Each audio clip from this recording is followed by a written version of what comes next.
2-3 రోజులు వెయిట్ చేసిన తర్వాతే మినిస్టర్ని కలవటానికి ఒక అపాయింట్మెంట్ దొరికింది.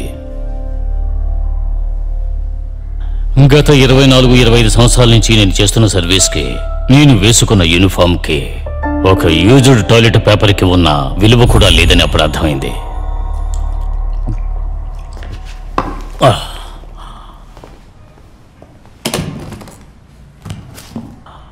Kasaragod crime branch first report SP Premanath స్వయంగా విచారించింది on my request.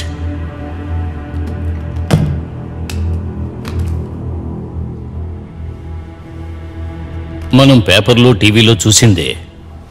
Lecture Jacob బాడీని చూడగానే కాలేజీ స్టూడెంట్స్ వచ్చి స్టేషన్ చుట్టుముట్టారు. ఈ మధ్యలో ఎక్విషన్ సందేహపడిన సిఐ రాఘవన్ హఠాత్ మరణం.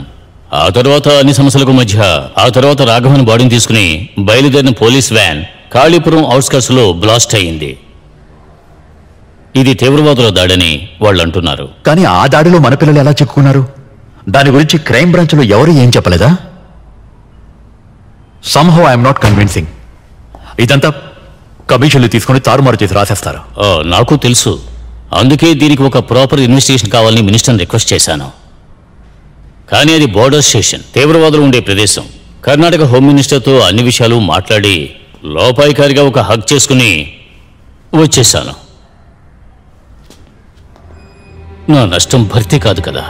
కానీ ఆ రోజు అతనితో పాటు ఆ వ్యాన్లో కాలిపోయిన 6 పోలీసులు, వాళ్ళ కుటుంబాలకి, సర్వీస్కి ఒక మినిమం కమిట్మెంట్ కూడా ఈ స్టేట్కి లేదా? ఏమి సార్ మినిమం కమిట్మెంట్? వీళ్ళు మందు కొడుతుంటే బయట సెక్యూరిటీగా ఉండాలి. ఎవరైనా వేరే మరణం పొందితే గాలిలో తుపాకీ పేల్చడం, ఇదేగా మామూలు పోలీసుల గతి. ఈ కేసును డీల్ చేయడానికి ఏ గవర్నమెంట్ పర్మిషన్ నాకు అక్కర్లేదు సార్. నా అంతరాత్మ చెప్పినట్టుగానే చేశాను, ఇక ముందు కూడా అలాగే చేస్తాను. నాకు సాయం చేయండి, నన్ను ట్రాన్స్ఫర్ చేయండి కాళీపూర్కి. నేను ఆ పని మీద ఉంటాను. పనిష్మెంట్ అయినా కూడా పర్వాలేదు. అసలు ఏం జరిగిందో మనకు తెలియాలి కదా. పోయింది మన పిల్లలు, మంత్రి గారి పిల్లలు కాదు. మీరు కనుక ట్రాన్స్ఫర్ చేయకపోతే నేనే వెళ్తాను. లీవ్ దొరుకుతుందిగా. Please sir.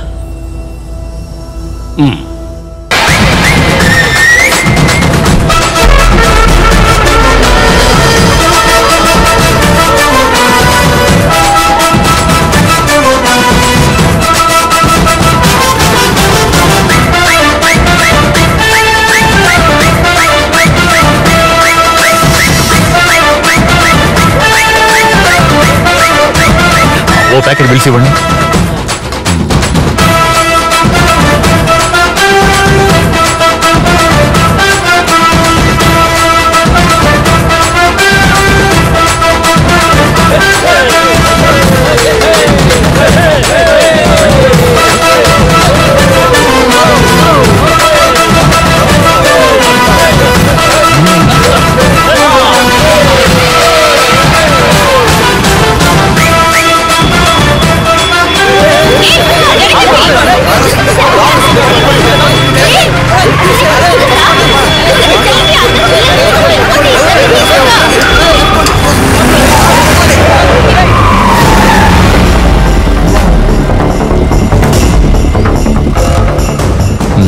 కళ్ళు దుబ్బాయా?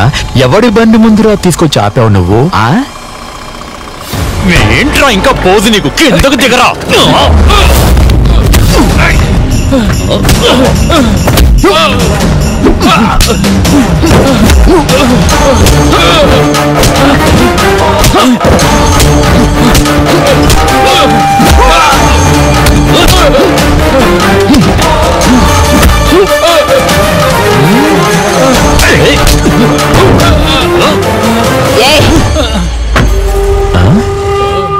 సూపర్ ఫిగర్ రా. అతను వదులు. వదిలేశాను. ఎవరు నువ్వు? ఇంతకు ముందు ఎప్పుడు చూడలేదు. నేనంత ఈజీగా ఎవరి కళ్ళలో పడను. ఇప్పుడు చూసావుగా, అవసరమైనప్పుడు చెప్తాను, వచ్చి చూద్దు. కానీ దేనికంతగా మరీ రెచ్చిపోతున్నావు? నిన్ను అంత డీటెయిల్ గా చూసే టైం నాకు ఇప్పుడు లేదు. మరొకసారి తిరుగు. సూర్యుడు అస్తమించే లోపల ఈ డబ్బా బండి తీసుకుని లేచిపోనాయనా.